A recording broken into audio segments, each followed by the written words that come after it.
சொன்னா எவ்வளோ நல்லா இருக்கும் இல்லையா? இன்றைக்கு ஆண்டவராக இயேசு கிறிஸ்து அப்படித்தான் உங்க கூட இருக்க ஆசைப்படுறாரு. ஆனா அதற்கு நீங்க இடம் கொடுத்தால் மட்டும் போதும். அதாவது சங்கீதம் 121:3, உன் காலை தள்ளாட ஒட்டார், உன்னை காக்கிறவர் உறங்கார்.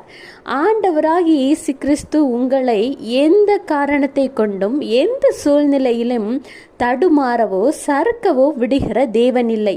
அது உங்க வாழ்க்கையா இருந்தாலும் சரி, இல்லை உங்கள் சரீர சம்பந்தமான காரியங்களாக இருந்தாலும் சரி, நீங்க உங்களை முற்றிலும் ஆண்டவருடைய கரத்தில் ஒப்படைத்து விட்டீர்கள் என்றால் நீங்கள் சறுக்காதவாறு, உங்கள் கால் தள்ளாடாதவாறு கர்த்தர் பார்த்து கொள்வார்.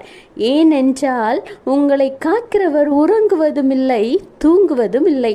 நீங்கள் ஆண்டவரோடு பேசுகிற அனுபவத்தை ஜெபத்தின் மூலம்